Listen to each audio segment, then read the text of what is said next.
America से 16 F-35 लड़ाकू विमान खरीदने की मंजूरी दे दी है। अमेरिका के F-35 को इस वक्त दुनिया का सबसे खतरनाक फाइटर जेट माना जाता है और यूक्रेन जंग के बाद तो इसकी डिमांड तेजी से बढ़ी है।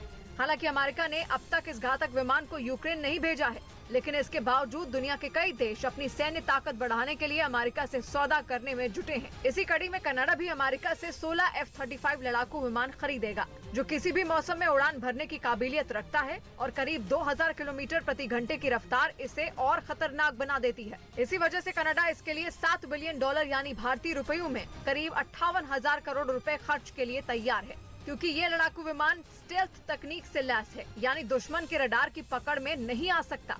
और इधर खबर है कि घरेलू एयरलाइन स्पाइस जेट ने करीब 2500 करोड़ रुपए का बकाया खत्म करने के लिए योजना तैयार की है, जिसके तहत स्पाइस जेट ने विमान लीज पर देने वाली कंपनी को निवेशक बनाने का प्रस्ताव रखा है। इसका मतलब हुआ कि बकाया चुकाने के बजाय उसने इन कंपनियों को हिस्सेदारी देने की योजना तैयार की है। असल में स्पाइस जेट पर विमान लीज पर देने वाली कंपनियों का करीब 2500 करोड़ रुपए बकाया है, जिसकी वजह से उसके 13 बोइंग 737 विमान उड़ान नहीं भर पा रहे हैं।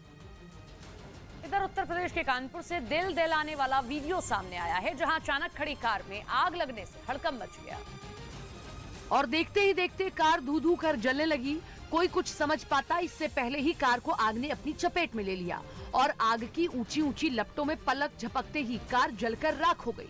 बताया जा रहा है कि गोविंदनगर थाना क्षेत्र के दादानगर इंडस्ट्रियल एरिया में कार खड़ी हुई थी, जिसमें अचानक आग लग गई।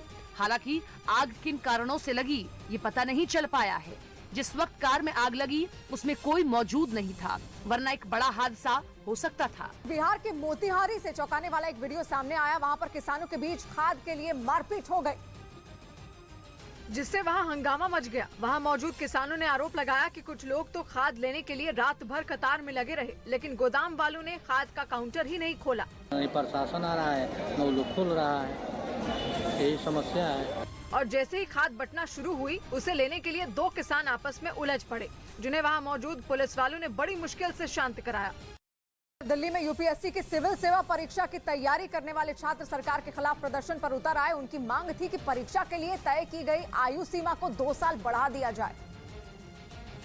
और इसी मांग के साथ वो दिल्ली के ओल्ड राजेंद्र नगर इलाके में धरने पर बैठ गए, जिन्हें वहां से हटाने के लिए पुलिस वालों ने काफी जोर आजमाइश की।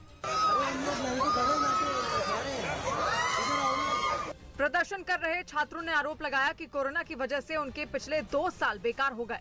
उनकी मांग थी कि जिस तरह राज्य सेवा आयोग और अग्निवीर योजना के तहत सेना में भर्ती में रियायत दी गई, उसी तरह यूपीएससी की सिविल सेवा परीक्षा में भी 2 साल की छूट दी जाए। तो हम लोग एक्स्ट्रा अटेम्प्ट की डिमांड करें, जो गवर्नमेंट बोल चुकी थी। हालांकि हंगामा बढ़ते ही पुलिस ने उन्हें वहां से खदेड़ना शुरू कर दिया, जिसका कुछ देर तक वो सख्ती से सामना करते रहे, लेकिन आखिरकार पुलिस उन्हें वहां से हटाने में कामयाब रही।